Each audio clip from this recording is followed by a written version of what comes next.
खरंच सांडपाणी जे आहे, मैला पाणी जे आहे, हे शुद्ध होऊ शकतं? हो, 100% शुद्ध होऊ शकतं. सूक्ष्मजीव पाणी शुद्ध कसं करतात? पाण्यामधला जो मैला आहे त्याचं विघटन करतात. विघटन केल्यावर स्लज गोळा होतो, तो खाली सेटल होतो आणि वरचं पाणी ओव्हरफ्लोच्या माध्यमातून बाहेर. मैला पाणी शुद्धीकरण प्रकल्प आणि सांडपाणी शुद्धीकरण प्रकल्प, नेमके ह्या दोन्हीमध्ये काय फरक? एखाद्या इमारतीमध्ये असा प्रोजेक्ट असेल तर संपूर्ण इमारतीतलं सगळं पाणी येणं अपेक्षित असतं. मलमूत्र सकट किचनचं पाणी, धुण्या भांड्याचं सगळं पाणी.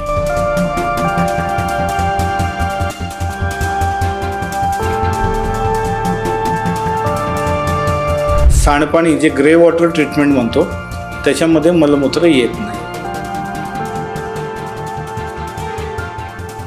आता बऱ्याचदा म्हटलं जातं की शुद्ध केलेलं पाणी हे अनसेफ आहे, हे खरं आहे? आता इंडस्ट्रीयल म्हटलं तर कूलिंग टॉवर्स असतात, भरपूर जागा असतात की जिथं ते पाणी वापरू शकतो आपण. आता हे जे शुद्धीकरण केलेलं आपण मैला पाणी आहे या प्रकल्पातून, हे शेतीसाठी चालू शकतं काय? खूप छान. शेतीसाठी हे पाणी खूप जास्त चांगलं आहे, कारण या पाण्याबरोबर त्याच्या जे न्यूट्रन्स म्हणतो आपण, ते न्यूट्रन्स पण भरपूर मिळतात. आणि महत्त्वाचं सगळ्यात म्हणजे या पाण्याबरोबर तुम्हाला बरेचसे मायक्रो ऑर्गॅनिझम, जीवाणूसुद्धा मिळून जातात. तर आपल्या घरामध्ये आपण जे हार्पिक वापरतो, फिनेल वापरतो, या किंवा अशा स्वरूपाच्या ज्या गोष्टी आहेत त्या गोष्टींना आपण आपल्या प्रदूषणामध्ये भर घालतो. कशी?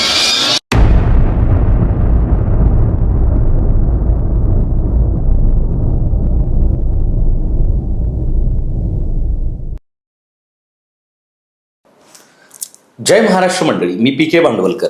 सत्तामंचच्या व्यासपीठावर पुन्हा एकदा तुम्हा सर्वांचं मी मनपूर्वक स्वागत करतो. तर मंडळी, आज आपण एका अतिशय महत्त्वाच्या पण अनेकदा दुर्लक्षित विषयावर चर्चा करणार आहोत. तो म्हणजे मैला पाणी शुद्धीकरण, STP आणि सांडपाणी शुद्धीकरण. आज आपल्यासोबत आहेत संतोष सोमनाथ लाटणेकर साहेब, जे संचालक आहेत सॉईल फर्टिलिटी इन्स्टिट्यूट पुणे येथे. त्यांची शैक्षणिक पार्श्वभूमी जर पाहिली तर अभियांत्रिकी क्षेत्रातील असून 2007 पासून ते पर्यावरण क्षेत्रात कार्यरत आहेत.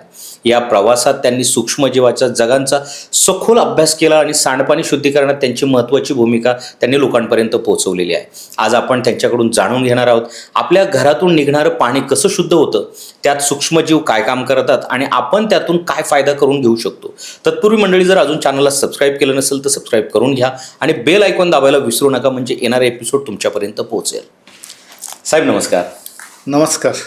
तुमचं सत्तामंचच्या व्यासपीठावर खूप खूप स्वागत. धन्यवाद. कशा आहात? छान आहे साहेब. आज आपण तुमचा जो महत्त्वाचा विषय आहे त्याच्यावर सखोल चर्चा करणार आहोत. माझा एक उत्सुकता आहे तुमच्याकडून जाणून घ्यायची की खरंच सांडपाणी जे आहे, मैला पाणी जे आहे, हे शुद्ध होऊ शकतं? हो, 100% शुद्ध होऊ शकतं.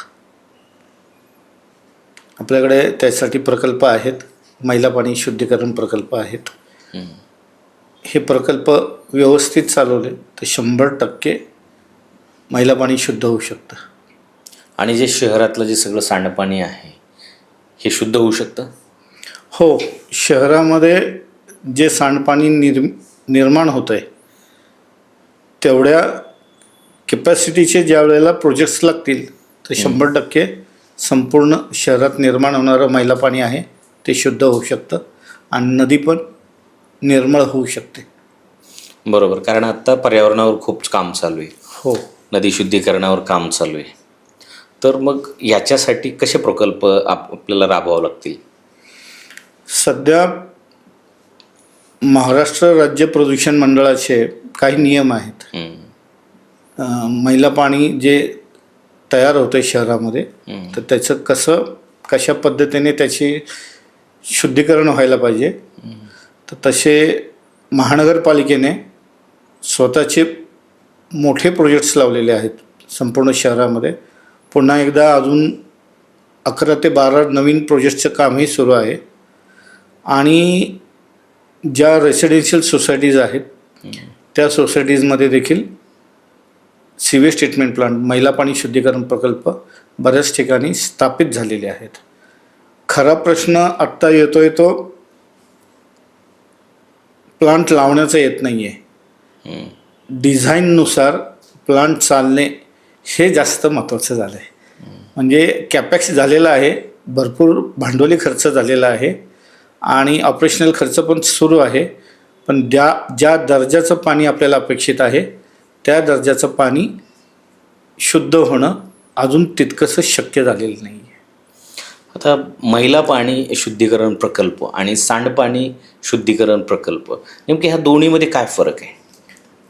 मैला पाणी शुद्धीकरण प्रकल्पामध्ये एखाद्या इमारतीमध्ये असा प्रोजेक्ट असेल तर संपूर्ण इमारतीतलं सगळं पाणी येणं अपेक्षित असतं. मलमूत्र सकट किचनचं पाणी, धुण्या भांड्याचं सगळं पाणी.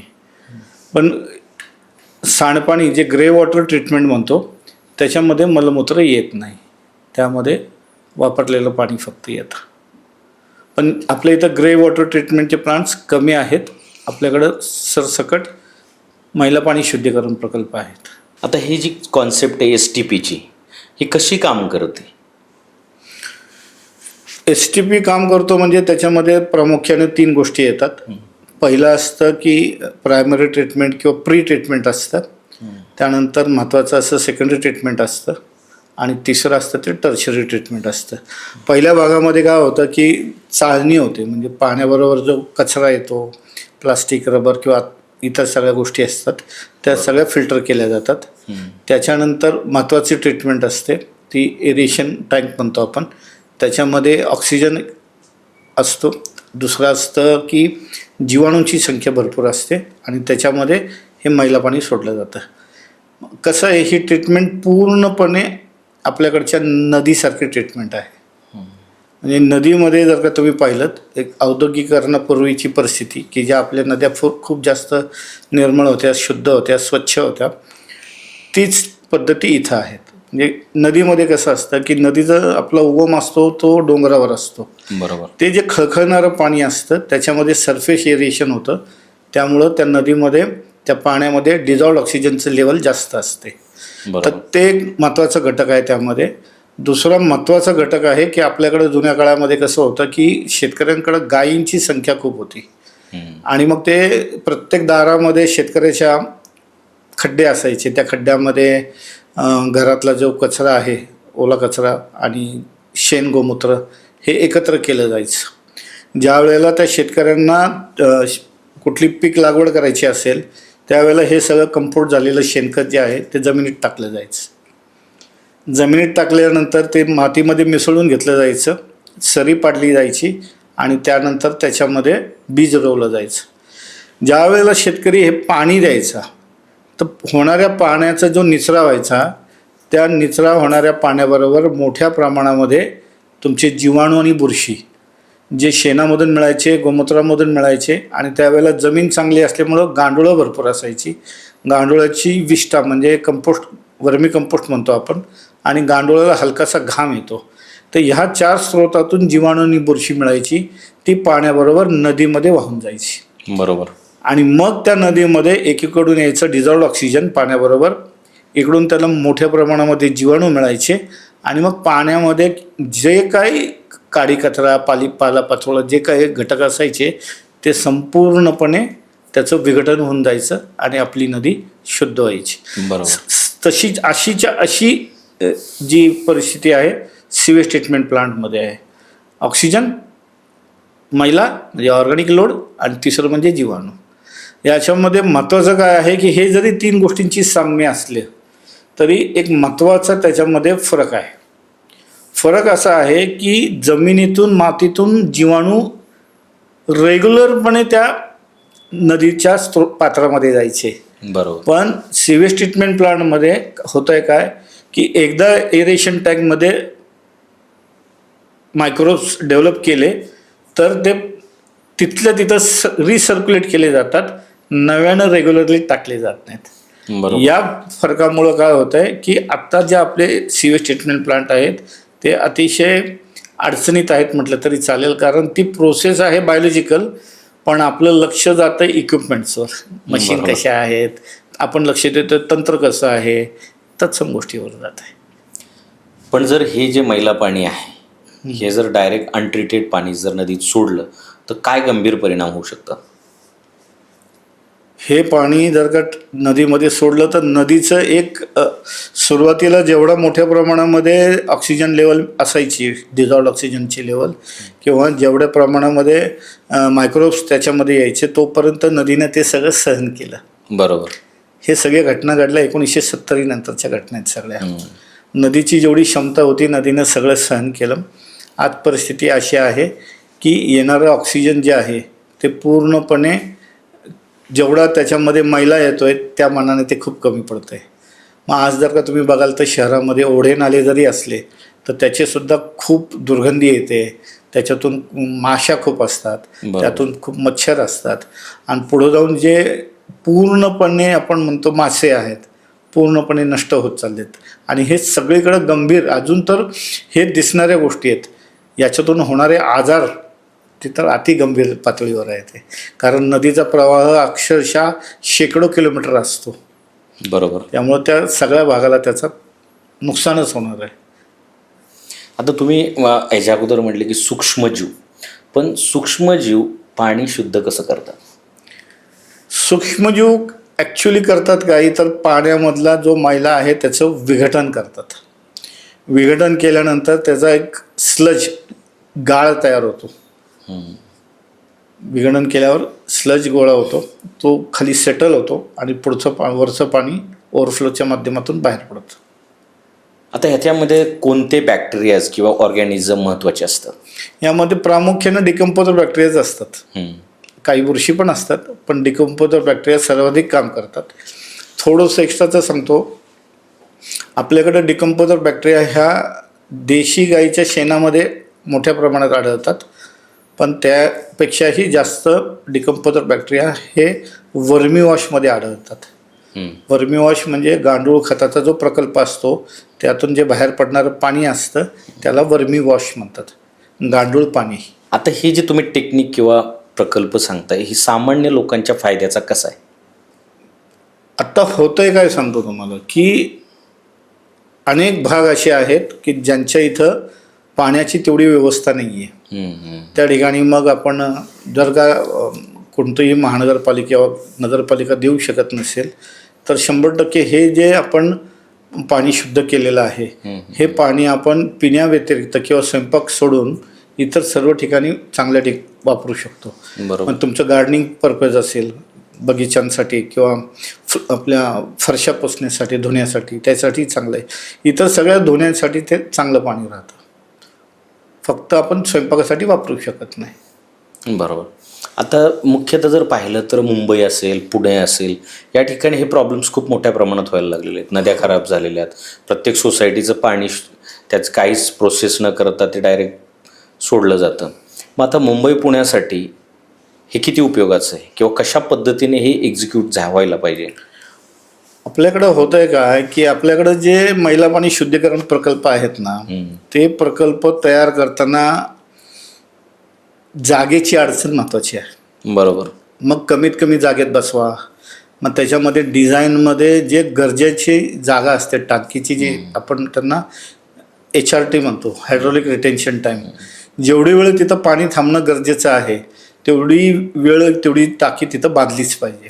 बरोबर. मग आपल्या इथं दुर्दैवानं आपल्या संपूर्ण समाजामध्ये एक विषय मला नेहमी जाणवतो, एन्व्हायरमेंट आणि सॅनिटेशन या कामासाठी खर्च करायला आमचा समाज अद्याप मनापासून तयार नाही. बरोबर. नियम लावल्यामुळं तो STP बांधतो. जर का आपल्या देशामध्ये हा नियम नसता STPचा तर मला वाटत नाही कुठल्याही कोणीही सोसायटीने बांधला असता. बांधला असता. सेम सॅनिटेशनचं पण आहे. आता दुर्दैव आहे आपलं, पण ठीक आहे. पण होतं कसं माहिती का, हे सगळेच सगळे STP आहेत ना, याच्याकडं बघताना टेक्नॉलॉजी म्हणून बघितलं जातं, ॲडव्हान्स टेक्नॉलॉजी. आता खूप ॲडव्हान्स टेक्नॉलॉजी आहेत. बरोबर. पण ॲडव्हान्स टेक्नॉलॉजी म्हणजे काय की तुमच्या ऑपरेशनल ईज करतात ते.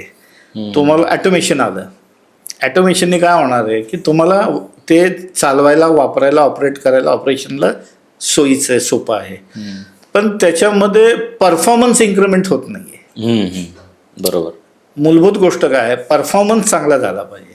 मग हा STPचा परफॉर्मन्स कोण करतं तर ते जीवाणू करतात. आपल्या दुर्दैवाने काय होतं की आपण नवीन डिझाईनकडे बघतो, लेटेस्ट टेक्नॉलॉजीकडे बघतो किंवा आपल्या जागेमध्ये बसेल का हे अशा स्वरूपाकडे बघतो. पण माझ्या माहितीप्रमाणे किंवा अनुभवाप्रमाणे की आपल्या देशामध्ये जेवढे पण STP झालेले आहेत हे सगळे बायोलॉजिकल STP आहेत. पण बायोलॉजीसाठी अक्षरशः 1% लक्ष दिलं जात नाही किंवा खर्च केला जात नाही.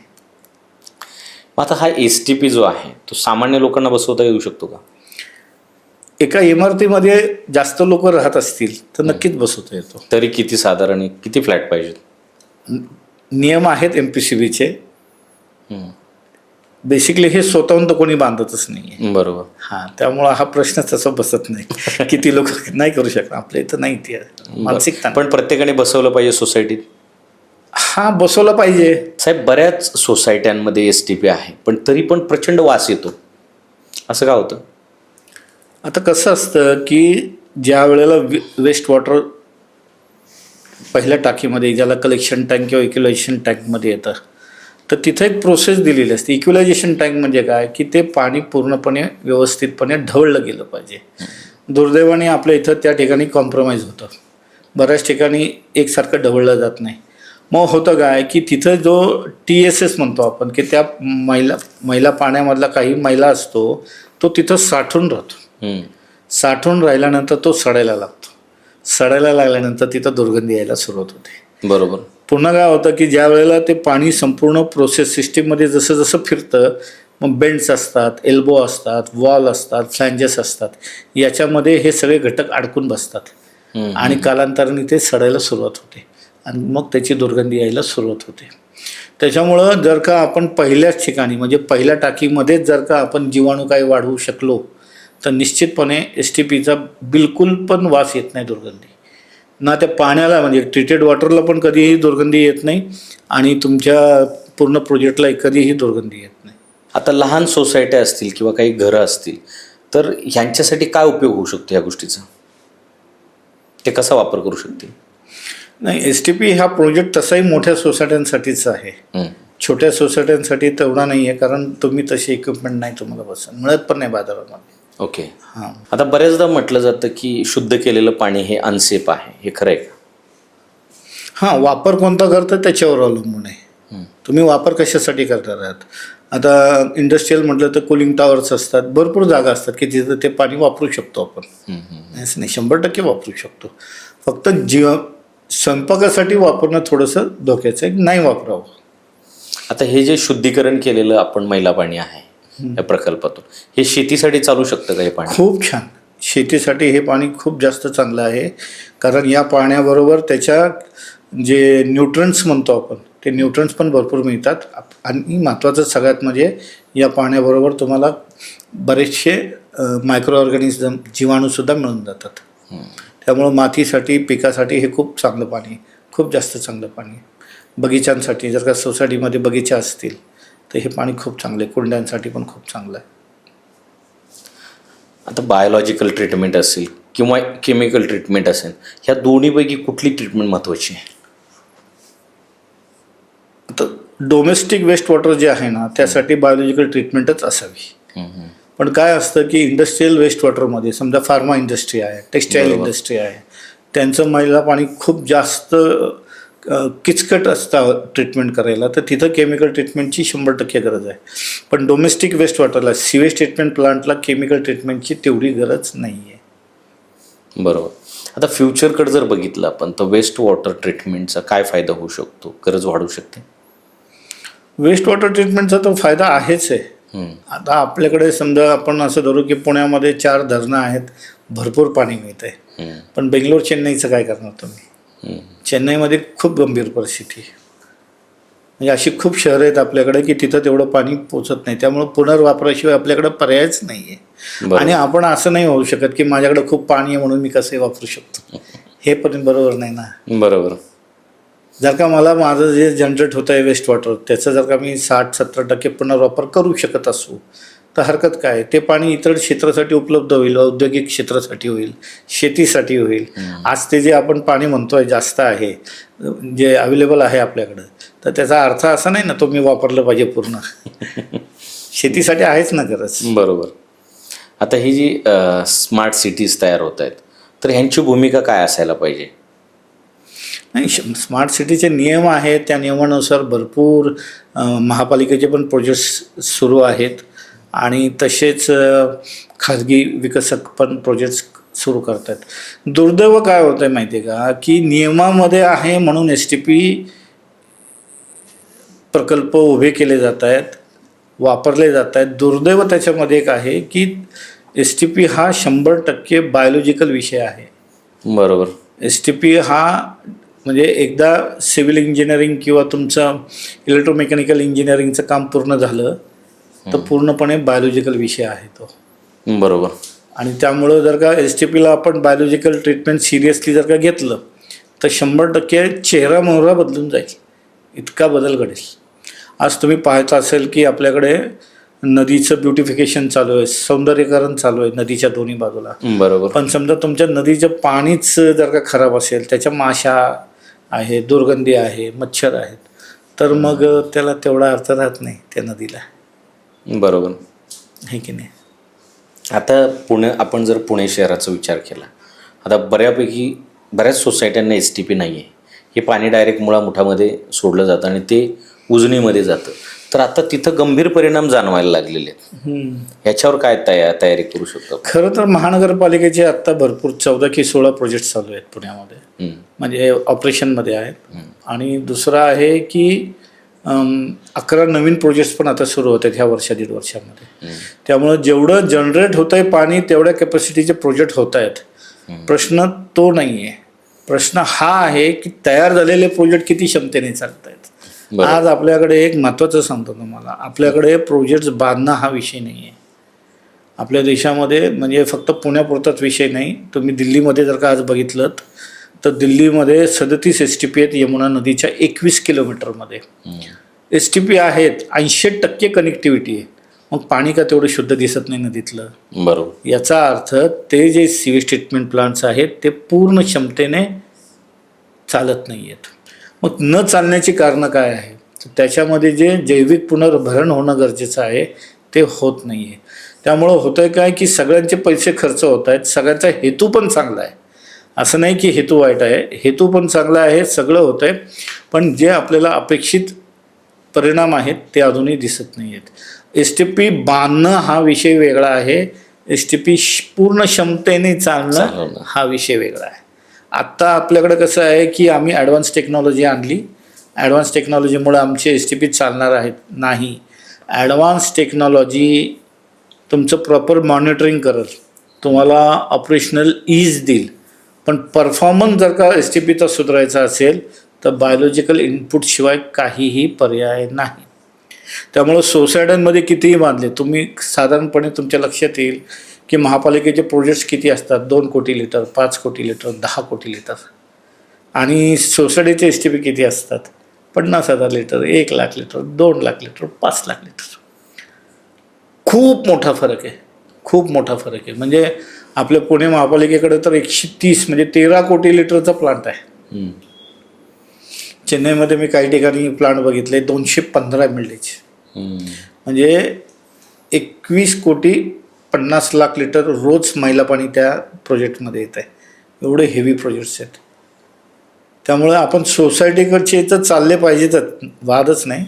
पण मोठाले जे प्रोजेक्ट्स आहेत त्यांना फार मोठा फरक पडणार आहे याच्यावर, आपल्या नदीवर, पाण्यावर. बरोबर. आता सोसायटी मॅनेजमेंटने नेमकं काय केलं पाहिजे असं तुम्हाला वाटतं? बेसिकली आता कसं आहे की सोसायट्यांनी त्यांचे STP चालावेत म्हणून त्यांना ग्रीन मीटर पण दिलेले आहेत. आत्ता खरी अडचण पुण्यापुरती बोलायला गेलं असं तर पुण्यामध्ये होतं आहे काय की एखादा सीवेज ट्रीटमेंट प्लांट सोसायटीने ठरवलं चांगला चालवायचा, त्याचा जो खर्च आहे त्याहीपेक्षा त्यांना टँकरचं पाणी स्वस्त मिळत आहे. बरोबर. मग त्यांनी तो प्रोजेक्ट का चालवावा? नाही का. प्रत्येक ठिकाणची भौगोलिक परिस्थिती वेगळी आहे, पाण्याची अवेलेबिलिटी वेगळी आहे. मी पुण्यापुरतं बोलतोय की जर का तुम्हाला टँकरमध्ये पाणी जर का स्वस्त आणि लगेच मिळत असेल, माझ्याकडे खूप सारे अनुभव आहेत, असे खूप सारे आहेत की STP खूप चांगला चालतोय पण त्याचा जो खर्च होतोय त्यापेक्षा आम्हाला टँकर परवडतो. बरोबर. अशी एक दृष्टिकोन आहे तसा लोकांचा. तर इंडस्ट्रीयल ETP आणि STPसाठी खूप ही तंत्र उपयुक्त होईल आणि महानगरपालिकांच्या STPसाठी तर फंटास्टिकच आहे. बरोबर. आता जे आपल्याला ऑडियन्स बघतोय, प्रेक्षक बघतोय, तर यांच्यासाठी मार्गदर्शनपर काय सल्ला तुम्ही द्याल? आता आपल्या घरामध्ये आपण जे हार्पिक वापरतो, फिनेल वापरतो, या किंवा अशा स्वरूपाच्या ज्या गोष्टी आहेत त्या गोष्टींना आपण आपल्या प्रदूषणामध्ये भर घालतोय. कशी? आपण केमिकल इनपुट्स अजूनही वाढवतोय पाण्यामधले. आपलं आहे ते पाणी अशुद्ध आहे आणि ते अशुद्धपणामध्ये भर घालतो आपण फिनेलमुळं आणि याच्यामुळं. तर ठीक आहे, त्याचं प्रमाण कमी जरी करता आलं, बंद करा असं पण म्हणू शकत नाही कोणाला, पण ते प्रमाण जरी कमी केलं, कमीत कमी वापरावं, तरी खूप चांगला फरक पडेल. दुसरी गोष्ट आहे की घरगुती वापरामध्ये एक मगाशी मी म्हटलं तसं की गांडूळ पाणी, वर्मी वॉश, अगदी 5 लिटर वर्मी वॉश घेतला आणि 5 किलो गूळ घेतला, 200 लिटर पाण्यामध्ये ते भिजायला ठेवलं 8 दिवस, तर जे द्रावण तयार होतो त्याला भूमंगल द्रावण म्हणतात. या द्रावणाने तुमच्या सोसायटीमधून बाहेर पडणाऱ्या पाण्यामध्ये जर का ओतत राहिले चेंबरमध्ये, तरी देखील तुमचे STP खूप चांगले चालतील किंवा एवढ्या मोठ्या प्रमाणामध्ये जीवाणू तुमच्या मैल्या पाण्याला मिळतील की त्याचा पुढे जाऊन नैसर्गिकपणे फायदा होईल. बरोबर. हां, त्याची खूप गरज आहे. आता नैसर्गिक जैविक पुनर्भरणाची गरज आहे बघा. आता ठीक आहे, प्रोजेक्ट लावले पाहिजेत, पण माझ्याकडे प्रोजेक्ट नाही आहे. मी काय करू शकतो, तर हे असं भूमंगल द्रावण तयार करून आपण आपल्या पाण्यामध्ये कॉन्ट्रीब्युशन करू शकतो. स्वच्छतेमध्ये आपण पूर्ण नाही करू शकत, पण कॉन्ट्रीब्युशन करू शकतो. पण आता हे जे तुम्ही प्रत्येक जणाला ते तयार करणं एवढं शक्य नसतं, तर हे लिक्विड किंवा हे सूक्ष्मजीवाचं काही तर आपल्याला ॲटोमॅटिक बनलेलं प्रोडक्ट मिळू शकतं का? हां, काही ठिकाणी अवेलेबल आहे. तुम्ही देऊ शकता? नाही, माझ्याबरोबर जी मंडळी काम करतात, काही कंपन्या आहेत, त्यांच्याकडून मिळू शकतं ते. असं काय नाही. दोन्ही पर्याय ओपन आहेत की स्वतंत्रपणे पण बनवून वापरू शकता. कारण सोसायटीमध्ये एक कर्मचारी असतात, वॉचमन असतो, इतर काम करणारी मंडळी असतात. एकदा जर का 200 लिटरचं द्रावण बनवून ठेवलं त्यांनी, तर ते 8-15 दिवस ते वापरू शकतात. रेग्युलरली डोसेसेस करत गेले तर छान चालेल. STP पण खूप छान चालेल. STP जरी नसेल तरी काहीतरी आपलं निसर्गाला हातभार लागेल. साहेब, STP जो आहे त्याच्या एरेशन टँकमध्ये कोणते बायोकल्चर वापरले जातात? जनरली STPच्या बायोकल्चर म्हणजे एरेशन टँकमध्ये गाईच्या शेणापासून कल्चर बनवले जाते. बरोबर. आता होतं कसं माहिती आहे का, की आत्ता आपल्याला हे सुद्धा माहीत नाही आहे की गाय आपली बांधलेली आहे, फिरणारी आहे किंवा ती तुमच्या ते पांजरपोळमधली आहे. फिरणाऱ्या गाईचं शेण हे कधीही खूप जास्त उपयुक्त असतं. बरोबर. पण असं धरूया आपण की गोशाळेतल्या गाईचं शेण जर का आपण वापरलं, तर त्या शेणापासून बनणारं बायोकल्चर हे चांगलं असतं. पण त्या पलीकडे जाऊन जर का आत्ता सगळीकडं संपूर्ण देशामध्ये म्हटलं तरी चालेल की STPचं बायोकल्चर हे गाईच्या शेणापासून बनवलं जातं. दुसरा विषय आहे की जर का त्याच्यामध्ये आपण वर्मी वॉश वापरला त्या कल्चरबरोबर, तर त्या प्लांटच्या परफॉर्मन्समध्ये खूप जास्त फरक पडतो. कारण वर्मी वॉशमध्ये पुन्हा तुम्हाला गांडुळाचं खतामधले जीवाणू आणि गांडुळाच्या घामातले जीवाणू हे दोन्ही मिळतात. त्यामुळे वर्मी वॉश जर का तुम्ही अजूनही वापरलं, फक्त वर्मी वॉश पण वापरायचं नाही आणि फक्त गाईच्या शेणाचंही वापरायचं नाही.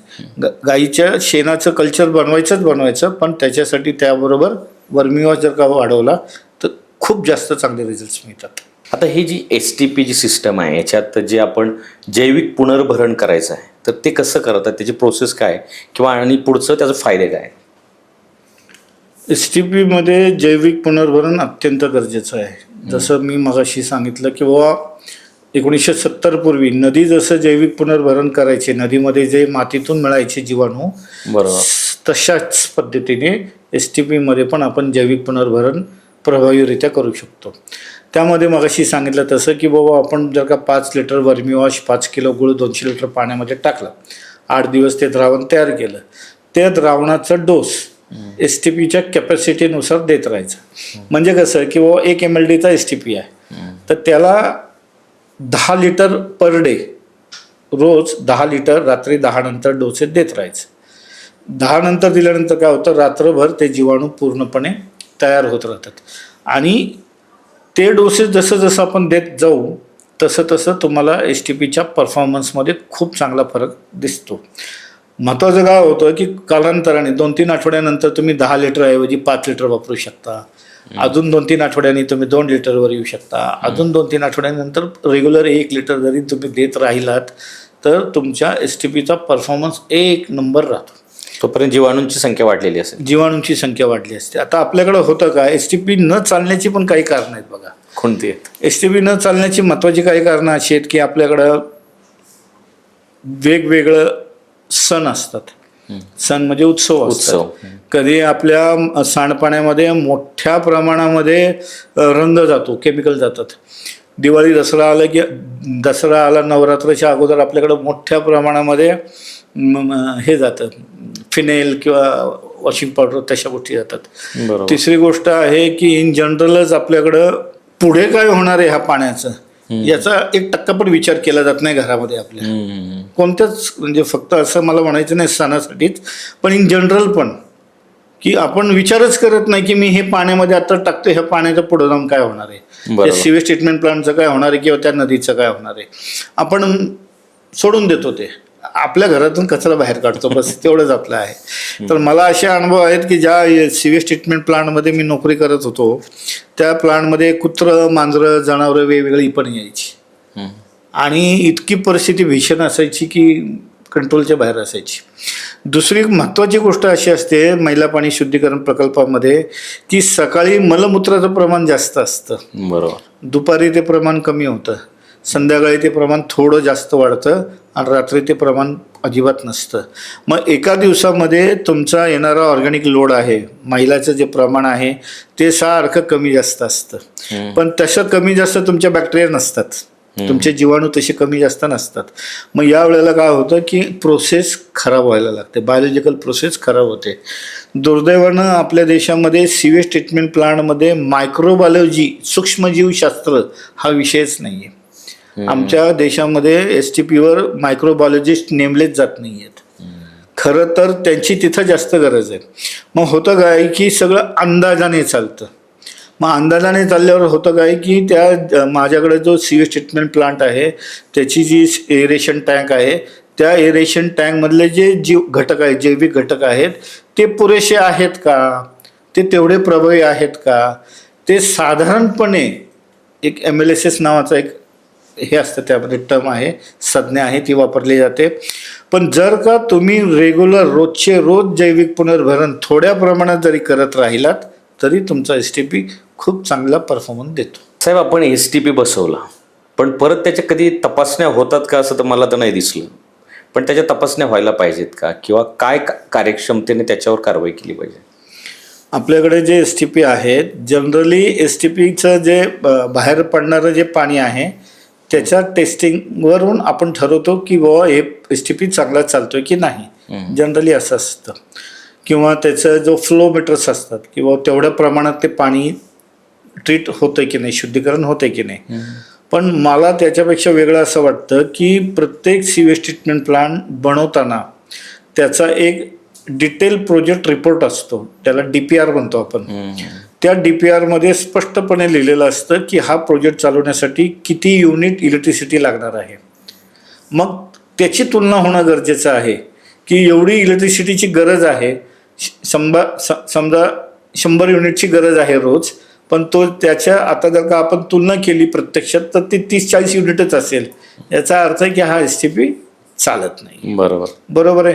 दुर्दैवाने काय होतं आहे की टेस्टिंगची जी आत्ता एक्झिस्टिंग मेथड्स आहेत, एक ज्या पद्धती आहेत, त्या व्यतिरिक्त जर का 2 पद्धतीने यांनी चेक केल्या तर 100% प्रत्येक STPची हेल्थ आपल्याला कळू शकेल की हे STP चालत आहेत की नाही. दुसरं महत्त्वाचं असतं स्लज जनरेशन, म्हणजे गाळ जो तयार होतो. जर का तुम्ही एक 10 लाख लिटर पाणी वेस्ट वॉटर जर का तुम्ही शुद्धीकरण करणार असेल तर त्याचा एवढा टक्के गाळ तयार होणार आहे हे त्या अहवालामध्ये DPRमध्ये लिहिलेलं असतं. पण मग तेवढा गाळ तयार होतो का? तेवढा गाळ तयार होत नसेल म्हणजे तो STP चालत नाही आहे. बरोबर. जर का एक्झिस्टिंग तपासणी करण्याच्या ज्या पद्धती आहेत त्या पद्धतीमध्ये जर का इलेक्ट्रिकल कन्झम्पशन आणि स्लज जनरेशन या दोन्ही गोष्टी जर का चेक केल्या तर एकूण एक STP आपल्याला कळेल की चालतात की नाही. आणि त्यावर होणारा अतिप्रचंड खर्च म्हणजे महापालिकांना खूप जास्त खर्च होतो, सोसायट्यांना खूप जास्त खर्च होतो. दुर्दैव सांगतो, यामध्ये दुर्दैव असं आहे की वेस्ट वॉटर मायक्रोबायोलॉजी हा विषय नवीन आहे. असं आपण म्हणू शकत नाही की ऑपरेशन करणाऱ्या लोकांचा हेतू वाईट आहे, असं नाही म्हणता येत. हे बघा, ह्युमन बायोलॉजी हा विषय, ही बायोलॉजी 5,000 10,000 वर्ष जुनी आहे. माणूस जन्माला आला तशी ही बायोलॉजीचं ज्ञान सगळ्यांना आहे. तशी वेस्ट वॉटर ट्रीटमेंट हा विषय केव्हापासून आला? 30 ते 40 वर्षापासून आला. त्यामुळं ते मायक्रोबायोलॉजी, ते सायन्स, ते विज्ञान नवीन आहे, ते अजून प्रॉपरली स्टेबल नाही झालेलं. तोपर्यंत हे विषय राहणार आहेत. एकदा ते स्टेबल झालं की मग काय प्रश्न बऱ्यापैकी आपले मार्गी लागतील. साहेब, आपण सोसायट्या झालं, महानगरपालिकेच्या प्रोजेक्टमध्ये STP वापरतो, पण जे मोठमोठे इंडस्ट्रीयल प्लांट आहेत तिथं आपण ETPचा वापर करतो. मग आता ETPमध्ये काय प्रोसेस असते किंवा ETPचं जे आपण म्हणतो की त्याची तपासणी होते का किंवा त्याचे फायदे काय? इंडस्ट्रीमध्ये जे ETP आहेत तर इंडस्ट्रीमध्ये प्रोडक्शन काय आहे त्यांचं? फार्मास्युटिकल आहे, टेक्स्टाईल आहे, इंजिनिअरिंग आहे किंवा फूड इंडस्ट्री आहे. तसं त्यांच्या ETPमध्ये इफ्लुएंट ट्रीटमेंट प्लांटमध्ये तशा प्रकारचं मैला पाणी येतं. तर त्याचं थोडंसं क्रिटिकल ट्रीटमेंट असतं इनिशियलला, पण शेवटी ते बायोलॉजिकल ट्रीटमेंट असतं. त्यामुळं जर का जैविक पुनर्भरण तशा ETPमध्ये केलं तर त्याचा खूप जास्त उपयोग त्या इंडस्ट्रीला होऊ शकतो. कारण इंडस्ट्रीमध्ये मी पाहिलं की लोक खूप जास्त सजग आहेत. ते एनर्जीचा तेवढा विचार करत नाही, म्हणजे इलेक्ट्रिसिटीचा तेवढा विचार करत नाही किंवा खर्चाचा तेवढा विचार करत नाहीत किंवा लेबरचाही करत नाही. त्यांच्याकडे ट्रेंड मॅनपॉवर पण असते. त्यांना इंटरेस्ट आहे पाणी शुद्ध करण्यामध्ये, सगळ्यात महत्त्वाचं. आणि मॅन्डेटरी पण आहे त्यांना, पोल्युशन कंट्रोल बोर्डाकडून पण मॅन्डेटरी आहे, पण त्यांना पण इच्छा आहे. त्यांनी जर का हे जैविक पुनर्भरण हा विषय त्यांच्या ETPमध्ये घेतला तर 100% त्यांच्या प्लांटच्या परफॉर्मन्समध्ये खूप जास्त त्यांना फरक दिसेल, बदल दिसेल. खूप छान होतं ते. साहेब, आता ह्या सर्व गोष्टी झाल्या, आता तुम्ही प्रचंड असं काम केलेलं आहे सेक्टरमध्ये. आता सांडपाणी असेल किंवा नदी पुनरुज्जीवन असेल, तर याच्यामध्ये तुम्हाला वैयक्तिक कुठले अनुभव आले? मी 2007 सालापासून मैला पाणी शुद्धीकरण प्रकल्पामध्ये काम केलेलं आहे. अतिशय किचकट किंवा अतिशय कठीण अशा प्रोजेक्ट्समध्ये देखील परमेश्वर कृपेने मला यश मिळालेलं आहे. पण माझ्या सरसकट सगळ्या गोष्टींमध्ये मी एक गोष्ट कायम पाळतो, म्हणजे जैविक पुनर्भरण. मी प्रत्येक प्रकल्पामध्ये 70 ते 80 प्रकल्प जे काही मी दिले असतील किंवा मी तयार केले असतील, त्या प्रत्येक प्रकल्पामध्ये सगळे देतात तेच मी देतो. माझं एक्स्ट्रा एकच असायचं, जैविक पुनर्भरणाचं पद्धती. मी रेग्युलर जैविक पुनर्भरण करत जातो. त्याच्यामुळं काय झालं की मी दिलेले प्रोजेक्ट बहुतांश चांगल्या पद्धतीमध्ये काम करतात आणि एका क्लायंटकडे केलेला मी काम असेल तर ते मला पुन्हा पुन्हा मला त्या इंडस्ट्रीमध्ये गरजेनुसार काम मिळत गेलं आहे. मी एक महत्त्वाचं असं काम केलं होतं 2012 साली. सातारा जिल्ह्यामध्ये रहिमतपूर नावाचं गाव आहे. त्या गावामध्ये कमंडलू नावाची नदी आहे. त्या नदीचं पूर्ण म्हणजे माशा, मच्छर, दुर्गंधी आणि बरंच काय त्याच्यामध्ये, त्या नदीमध्ये नदीपात्रामध्ये साठलेलं प्लास्टिक, बऱ्याच गोष्टी होत्या. तर त्या नगरपालिकेने, नगर परिषदेने ते हे घेतलं होतं की एक काम हातात घेतलं होतं की आपल्याला नदीची पूर्णपणे स्वच्छता करायची. मग त्यासाठी त्यांनी ते स्वच्छतेचा कार्यक्रम घेतला हातामध्ये. तर आम्ही त्यांना बोललो की बुवा, स्वच्छतेचं वगैरे जे काय काम आहे ते तुम्ही करा, पण पाणी शुद्धीकरण करायचं काम मात्र आम्ही करू. तर त्यांनी ते आम्हाला म्हटले की ठीक आहे, हरकत नाही. त्यावेळेला आम्ही हेच अशा स्वरूपाचं एक तंत्र वापरलं आणि ते पाणी अशा पद्धतीने मी शुद्ध झालं होतं की साधारण 4-4.5 महिन्यानंतर देखील तिथल्या ग्रामस्थ जे बाहेर देशामध्ये होते त्यावेळेला, त्या लोकांनी आम्हाला समोरून फोन करून सांगितलं की 50 वर्षापूर्वी जशी नदी होती, नदीमधील पाण्याचा जसा दर्जा होता तसंच पाणी आजही वाहतंय आणि आत्ता नदीमध्ये कसलेही माशा, मच्छर, दुर्गंधी काही नाही. पूर्णपणे 50 वर्षापूर्वीची नदी आत्ता दिसायला लागली. हे काम झाल्यानंतर त्यांनी मला साधारण 4 ते 6 महिन्यांनी सांगितलं. म्हणजे इतकं चांगलं काम होतं. जर का आपण जैविक पुनर्भरण केलं तर वेस्ट वॉटर ट्रीटमेंट कुठल्याही स्वरूपाचं मैला पाणी शुद्धीकरण प्रकल्प असो, जर का आपण जैविक पुनर्भरण हे साधन जर का वापरलं त्याचे रिझल्ट्स फंटास्टिक येतील. दुर्दैवाने जैविक पुनर्भरण हा विषय कुठल्याही सिलेबसमध्ये नाही. अरे बापरे. हां, हे पूर्णपणे आम्ही वारंवार केलेल्या कामामुळं आम्हाला ते सुचलेली गोष्ट आहे की बाबा अशा पद्धतीने केलं तर हे जास्त प्रभावी राहतं. दुर्दैव होतं आहे काय की आता जर का कुठला एखादा मैला पाणी शुद्धीकरण प्रकल्प सुरू झाला तर त्या सुरू करताना ज्या वेळेला तिथं बायोकल्चर बनवलं जातं गाईच्या शेणापासून वगैरे, त्यानंतर ते कधीच बदललं जात नाही. पण जर का जैविक पुनर्भरण रोज थोडं थोडं करत राहिलो, बदलायची गरजही पडत नाही आणि प्लांटचा परफॉर्मन्स हा सर्वोत्तमच राहतो. 70-80 प्लांट मी दिलेले आहेतच, औद्योगिक पण दिलेले आहेत आणि डोमेस्टिक पण दिलेत.